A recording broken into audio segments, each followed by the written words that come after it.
भागवत गीता 6वां अध्याय। श्री भगवान जी अर्जुन, जिसकी कर्मफल में आसक्ति नहीं और कर्मों को करता है वही सन्यासी और योगी है, और जिसने हवनादि लौकिक कर्म छोड़ दिए हैं वह योगी नहीं है।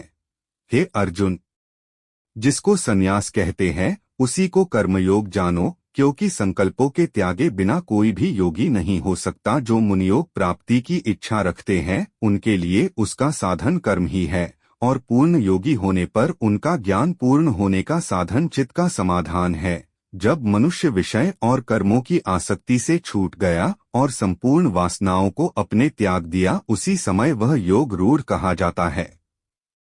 आप ही अपना उद्धार कर और आत्मा को अवनत होने से रोके, क्योंकि मनुष्य आप ही अपना मित्र और शत्रु है। जिसने विवेक से अपना मन स्वाधीन कर लिया वह स्वयं ही अपना शत्रु है। मन को जितने वाले शांत स्वभाव की आत्मा शीतोष्ण, सुख दुख, मान और अपमान इनके होने पर भी अत्यंत स्थिर रहता है। जिसने ज्ञान विज्ञान से अपने अंतकरण को तृप्त कर लिया है, जो निर्विकार हो गया है, तथा जिसने अपने इंद्रियों को वश में कर लिया है, जो मिट्टी पत्थर और सोने को एक समझता है, वही योगी कहाता है। सुहृदय, मित्र, शत्रु, उदासीन, द्वेषी, मध्यस्थ, द्वेष करने योग्य बंधुवर्ग, साधु और पापी, इन सब में जो समान दृष्टि रखते वही श्रेष्ठ है।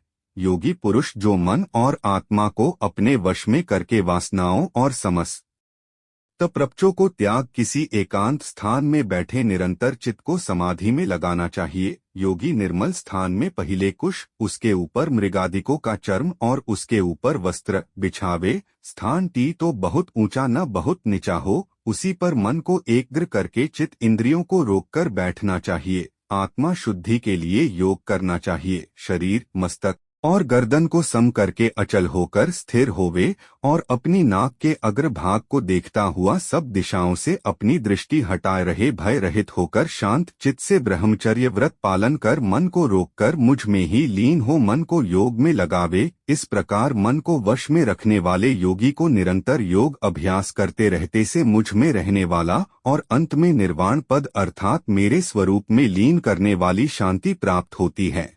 हे अर्जुन, जो अधिक भोजन खाता है या अनेक दिन उपवास करता है, जो बहुत सोता या जगता ही रहता है, उसको योग नहीं प्राप्त होता। जो उपयुक्त आहार और विहार करता है, कर्मों का योग रीति से पालन करता है, जो यथा समय सोता और जगाता है, योग ऐसे पुरुष का दुख मिट जाता है। तब संयम को प्राप्त हुआ चित्त अपने आत्मा में ही स्थिर हो जाता है और सब कामनाओं से निवृत्त हो जाता है, तभी योगी पद पा जाता है। जिस प्रकार वायु रहित स्थान में रखा हुआ दीपक चाल्यमान नहीं होता है, उसी प्रकार योगी अपने चित्त को निश्चल रखकर उसका संयम करता है और अंतकरण को समाधि लगता है।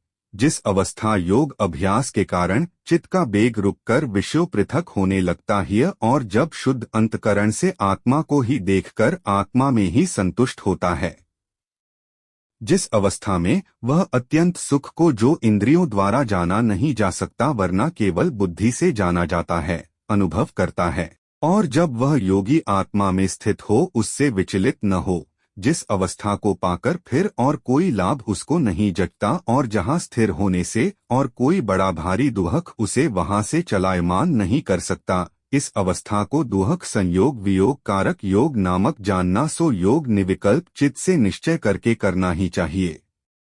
संकल्प से उत्पन्न होने वाली समस्त कामनाओं को त्याग कर और मन से सकल इंद्रियों को रोक धैर्य के साथ बुद्धि को अपने अधीन कर धीरे धीरे विषयों से दूर हटे और भली भांति मन को आत्मा में स्थिर करके किसी पदार्थ की चिंता न करे। यह चंचल और स्थिर मन जिधर दो जाए उधर दो से इसको हटाकर आत्मा के वश में करना चाहिए। इस प्रकार शांति चित्त तथा रजोगुण से रहित निष्पाप तथा ब्रह्मा स्वरूप योगी को उत्तम सुख प्राप्त होता है। इस रीति से निरंतर योगाभ्यास करने वाला योगी समस्त पापों से छूटकर सहज ही उस परम सुख को पा लेता है जो ब्रह्मा के संजोग से प्राप्त होता है। जिसका मन योग में स्थिर हो गया उसकी दृष्टि भी सर्वत्र समान हो जाती है। वह सब प्राणियों में अपने को और अपने में सब प्राणियों को देखता है। जो सब में मुझको तथा मुझ में सबको देखता है, उससे मैं अलग नहीं रहता और मुझसे वह अलग नहीं रहता। जो अभेद भाव से रहता है, प्राणियों में स्थिर मेरा मनन करता है, वह योगी चाहे जिस अवस्था में रहे मुझे से मिल जाता है।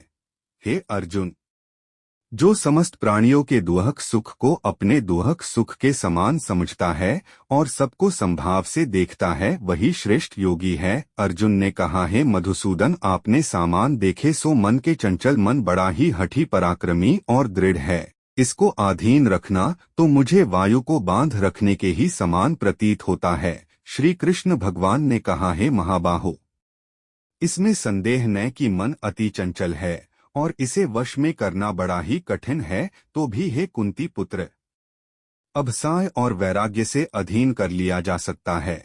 जिसका मन वश में नहीं उसको योग अत्यंत दुर्लभ है, ऐसा मेरा मत है। परंतु मन को वश में करने वाले प्रयत्न करते रहने से उपाय द्वारा इस योग को प्राप्त कर सकते हैं।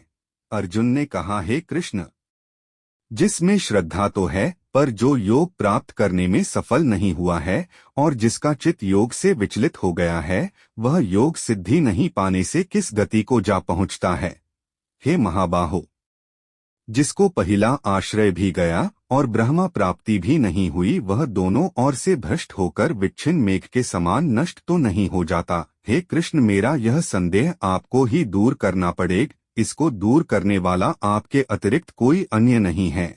श्री भगवान जी बोले, हे तात पार्थ, उसका नाश नहीं होगा और परलोक में भी नहीं होगा, क्योंकि उत्तम कार्य करने वाले किसी मनुष्य की दुर्गति नहीं होती। वह योग में असफल मनुष्य बहुत दिनों तक पुण्यवानों को प्राप्त होने वाले लोकों में वास करता है और वहां से फिर किसी पवित्र और धनवान के घर में आकर जन्मता है, अथवा वह बुद्धिमान योगियों के ही कुल में जन्म पाता है। इस प्रकार का जन्म पाना भी इस लोक में बड़ा ही दुर्लभ है।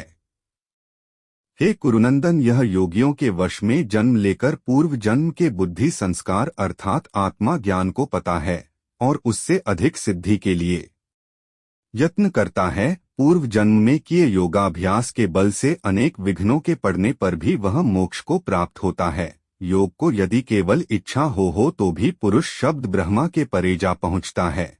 बड़े श्रम और यत्न से जो योगाभ्यास करता है, वह पापों से शुद्ध होकर अनेक जन्मों में परिश्रम करके सफल होता है और परमति को पाता है। बड़े बड़े तपस्वियों से योगी श्रेष्ठ है, ज्ञानियों से भी योगी श्रेष्ठ है। इसलिए हे अर्जुन, तुम योगी बनो। केवल मुझे में मन लगकर मेरी प्राप्ति के लिए जो मेरा भजन करता है, उसको समस्त योगियों के मध्य में मैंने अत्यंत श्रेष्ठ